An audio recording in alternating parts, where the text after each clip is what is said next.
sido interesante ver las noticias del periplo papal Cuba-Estados Unidos, porque ese viaje, digamos, que es en primer lugar destinado a Cuba y después a los Estados Unidos con doble intención. Sí, claro. La intención El de creador Washington. de eso fue el Papa. No, la intención de Washington y la visita a la ONU, que yo creo que está desarrollando una gran expectativa, Sí, claro. porque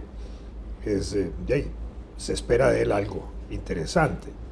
En el caso cubano, me pareció, por las vistas que pudimos ver en televisión y en redes y en información electrónica, la acogida papal que se le dio desde el punto de vista de la movilización popular, donde se estimaba que cerca de 200.000 personas pudieron haberse movilizado a las calles, aparte de la misa, que debe haber sido otro montón de gente igual o más. Bueno, en la Plaza de la Revolución cabe cualquier cantidad de gente. Pero la gira que hace por la calle fue muy interesante observarla desde el punto de vista de la gente, digamos, que se veía que era espontánea.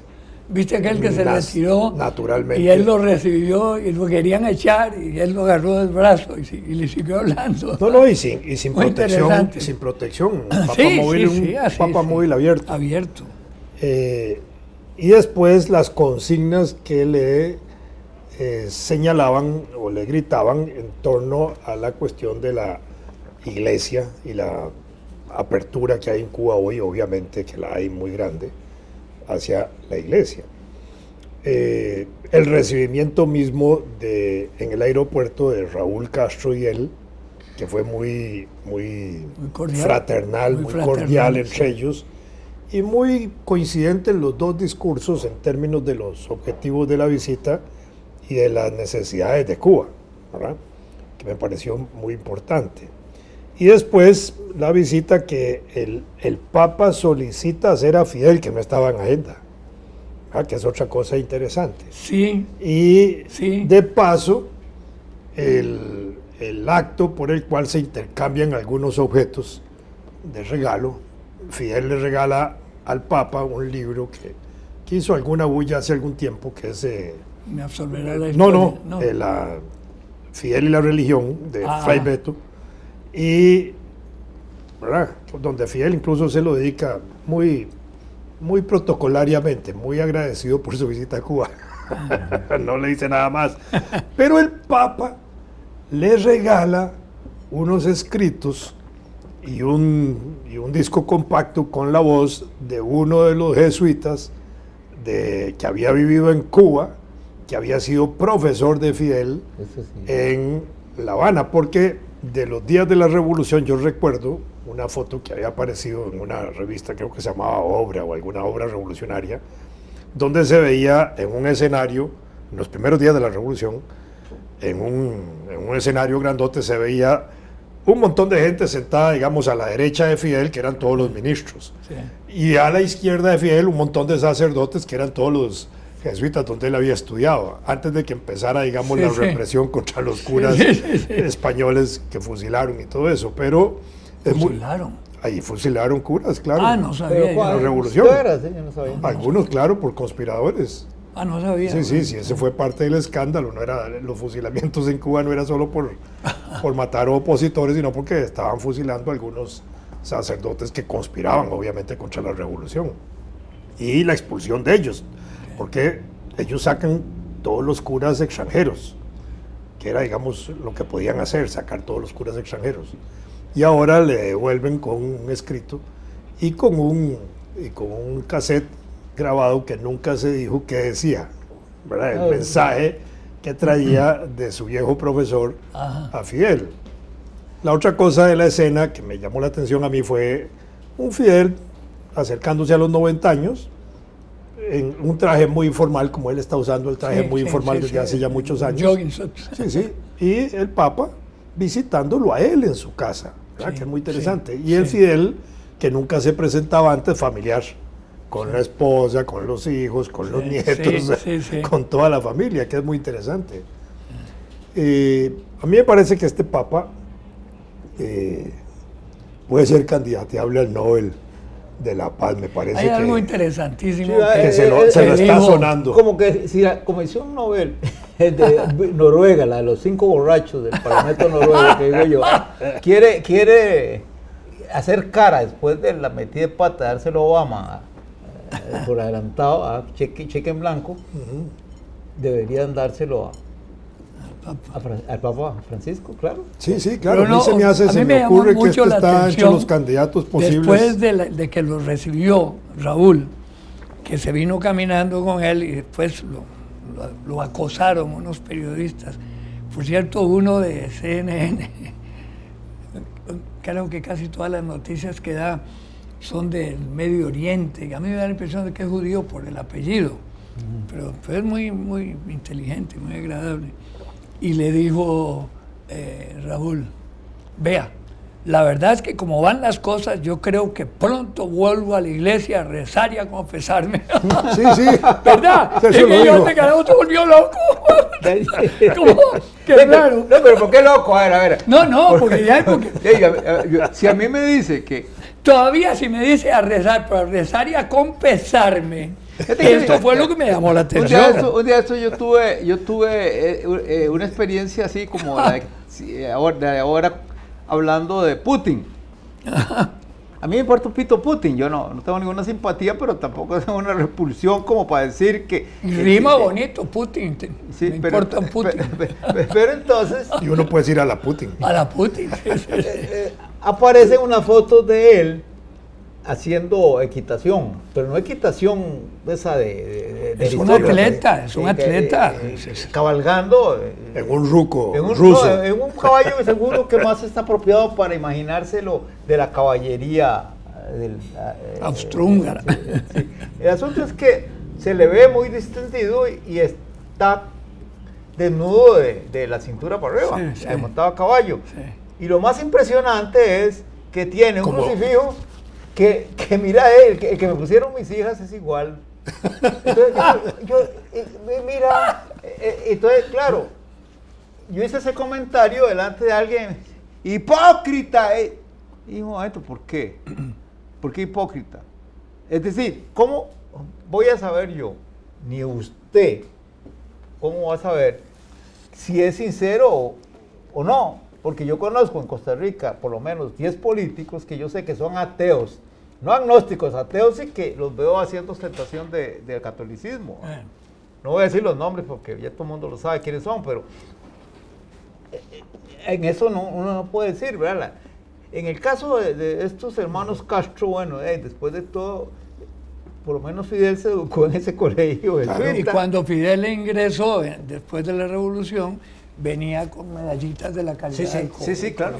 Por todos lados. Bueno, era parte de la época. Del show. Además, llega el momento en que... No, sí era el show. Yo pienso que era parte del momento. Sí, de la época, sí, claro. Es como la Virgen de los Ángeles en este país. Sí, ¿verdad? Todo el mundo... Puede decirse... Todo el mundo se siente mariano. Claro. O Mariana. Que nada que tiene que ver con Mariano Figueres. Sí. No, puede decirse todo lo que sea de Fidel. De veras, es una persona muy interesante, muy simpático, muy agradable. Yo tuve la oportunidad de conocerlo y hablar con él un montón de veces a propósito de la naviera y de veras siempre me llamó la atención lo cordial, lo afable, lo simpático, lo inteligente. Oye, chico, es cubano. Cubano, hermano, pero sobre todo me llamó la atención, yo lo he contado aquí, en una expresión de él. Estaba un montón de gente alrededor de él, y en una esquinilla estaba Rafael Rodríguez, ¿cómo se llama? ¿Rafael Rodríguez? No, tiene un nombre anterior. Carlos Rafael, que estaba como con 3 o 4. Y entonces Fidel estaba burlando, ese es el ideólogo. Esos son los fanáticos, mi hermano, eso. Ve, tampoco que están con él, jodiendo. Claro, no sé si lo estaba haciendo en serio o si era broma. Porque después volvió y estuvieron juntos, estuvieron conversando. Pero es que Fidel yo creo que Fidel es más fidelista que comunista, qué carajo. Él de veras, pues, cuando empezó la revolución, en ningún momento. Después contó que cuando estaba preso le llevaron un día un libro que era El Capital y que claro que los guardianes vieron El Capital y creyeron que era algo capitalista y se lo llevaron y él lo contaba riéndose. Pero yo no sé realmente porque él procura tener una imaginación tan fértil y una memoria de elefante, pero de elefante de los grandes. Sí, Era increíble. De mastodonte. Sí. Y muy simpático, muy cordial, muy amable. Una vez me dijo, oye, tú tienes los ojos de ¿cómo se llama aquel que se peleó con él, que vino aquí a Costa Rica? Matus. Sí. Tienes los ojos de Uber. Y yo, ¿cuál Uber? Uber Mato, mi hermano. Le dije, entonces me vas a fusilar. No, yo te conozco desde Costa Rica y tal. Y ya empezó a contar cosas. Uber Matos aceptó sus sentencias, la cumplió en prisión en Cuba, sí. Después salió. Sí, así es. Sí, fue muy consecuente él en su situación. Bueno, no tenía mucha opción. Sí, pero claro. digamos, en todo caso... Pero le decían Uber. Ellos, es decir, Fidel. Que ver con los taxis Uber. Ubermato. Hay que desarrollar una nueva modalidad de taxis. La mototaxi. No, el sidecar. El carajo, el carajo que pueda, el motociclista que levante a alguien y... Oíme, pero vos y yo teníamos problemas con el casco, chico. Oíme, pero aquellos famosos sidecar que inventaron los alemanes en la guerra, que después se vendieron aquí por toneladas, que era la moto con un carrito. Sí. Y se vendieron muchísimos. Yo anduve en Cuba. Se volcaban muy fácilmente. Cuando yo fui a Cuba hace pocos años, me tocó, quise ir a Carlos Rojas, un pueblito de la provincia de Matanzas donde yo había estado. Y entonces desde un lugar que se llama Jovellanos, ahí había dificultades de transporte en el momento. Entonces ahí apareció alguien con un sidecar. Y me da una paseada por Cañaveral, en sidecar, una experiencia bélica casi. Pero claro, yo creo que se vuelcan dependiendo del peso del que va en el sidecar, para que se compense. Ciertas curvas. No, yo no sentí ningún temor, era divertido ir ahí. Uno se siente más bajito. Sí, claro. Como que van arrostrando las nalgas. Pero con el problema de transporte que hay en el país, ya la mototaxi podría resolver el problema. O el taxi a pedal. En bicicleta. En la barra. La cantidad en Europa, en países que uno ve las bicicletas, pero por toneladas, esperando el semáforo. En Holanda. Sí, no solo en Holanda. Hay una novela de Günter Grass. Corta, si no me equivoco, de Günter Grass, que trata de la revolución que hace un inversionista indio en Holanda poniendo una fábrica y es revolucionario porque en la novela, claro. Bueno. Por supuesto. Pero la idea es adelantarse a los problemas de contaminación y todo eso. Entonces ya el montón de gente empieza a usarlo. Pero si no recuerdo mal, algo que se presenta como característico es que empiezan a importar conductores de Asia. Que eran los especializados en pedalear. Claro, en ese pedaleo. Oíme, en Cuba en este momento hay esas... Pero yo recuerdo una vez, yo estuve en Pekín. ¿Tú crees, Sí hay. Yo estuve en Pekín una vez en 1977. En esa época casi no entraban extranjeros a China comunista.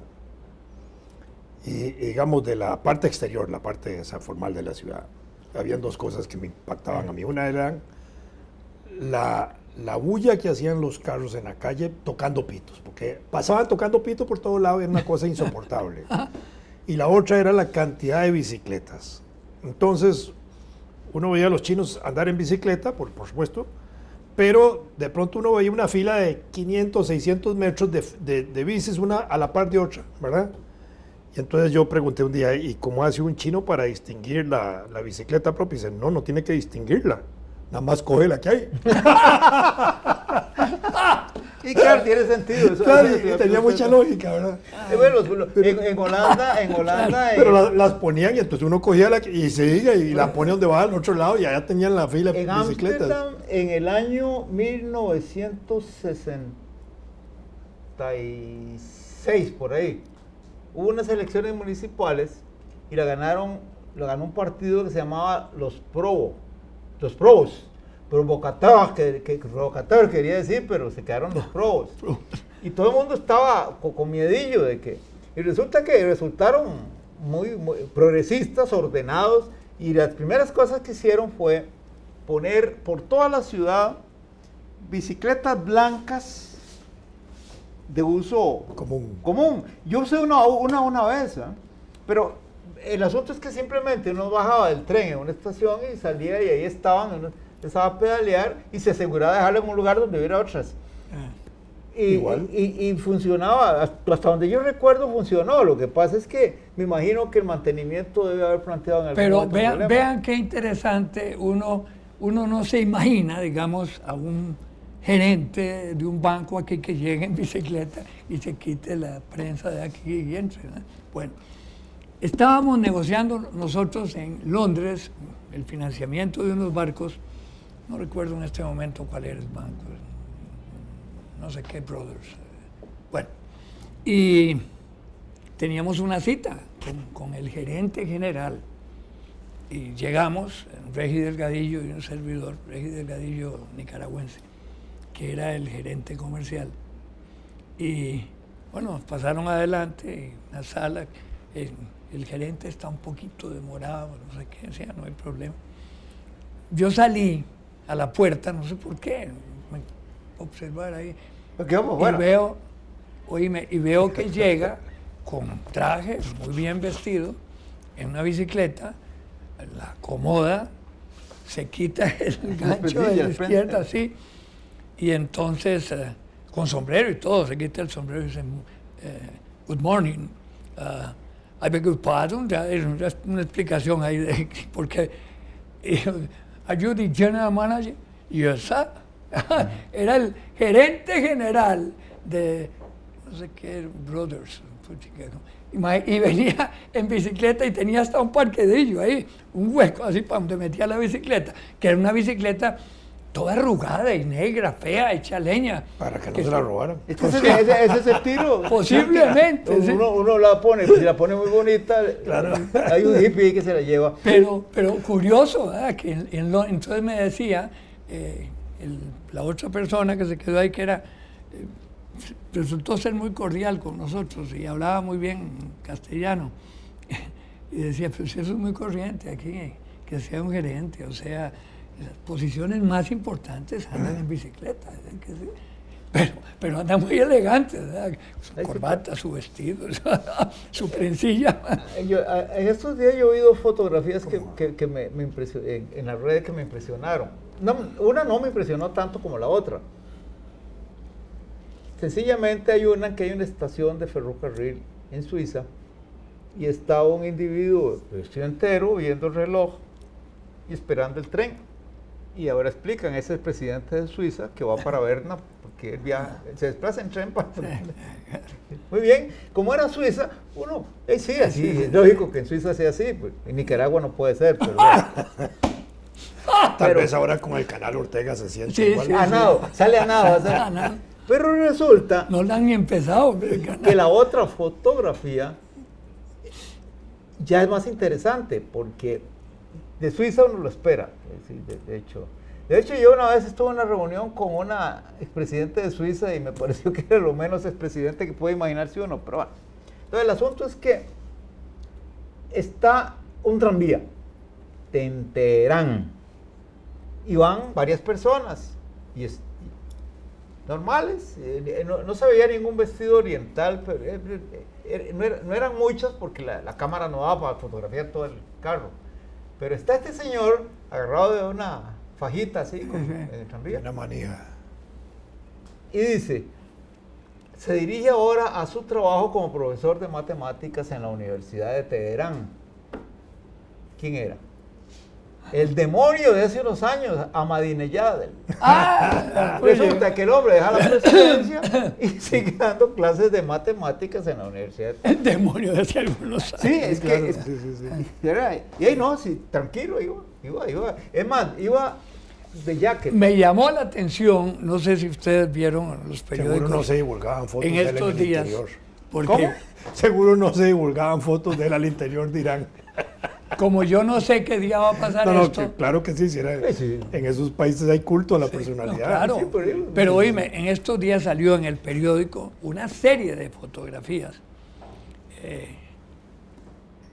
de unos judíos frente al Muro de los Lamentos, como unos niños con un pollo haciéndole así, y explican que de acuerdo a la religión judaica, eso lo hacen, tiene un nombre inclusive, para que los pecados de los niños le pasen al pollo.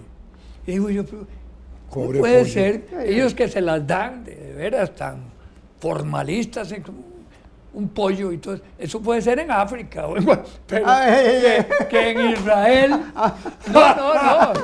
no, es que bueno, sí, es en Israel, el que se las Es lo dan mejor. de civilizados y todo en esas vainas del pollo. No, pero en África hay civilización. Sí, hay, claro que sí. Ahí no tienen que hacer el pollo así, se lo comen. Se lo- No, pero Claro. No, La necesidad es tan dije lo grande. de África porque hay zonas de África que son de nuevo el bárbaras. tema sí, de la sí. Biblia, en el Viejo y Nuevo Testamento uno Habla del encuentra pollo. por todos lados, no, regueros de sangre, de cabritos y de... Pero esos eran los sacrificios, es otra cosa. ¿Cómo? Este pollo, Pero ¿Se sacrificaba sacrifica el pollo. No, Todos pero- los pecados se los pasaban al pobre pollo. El que- pero el pollo el que- vivo, perdón, así lo agarraban y Pero pataleaban. peor, entonces, eso quiere decir Más que los peor, pecados se pues. pueden trasladar a otros seres. Claro. En ese concepto es interesante es plantearlo así, interesante. porque de ahí, si los judíos el- creen que los pecados se pueden trasladar a un pollo, No, pero de espérate, ahí, en la el gente ya no Evangelio hay un necesita confesarse, incidente. nada más trasladar los pecados por voluntad Ahorita que ya propia. se murió el pollo Fernández, porque si no se lo hubieran agarrado el pescuezo. En el Evangelio hay un incidente en el cual Jesús Ah, hace que el endemoniamiento de alguien pase a unos cerdos, ¿no es así? sí, claro, Bueno, entonces, sacaba a ser. eso No, está pero- en el cristianismo. pero es diferente. Y los cerdos estaban vivos. Bueno, dice que La desigualdad entre los seres de la naturaleza. Pollo que no has de comer, déjalo correr.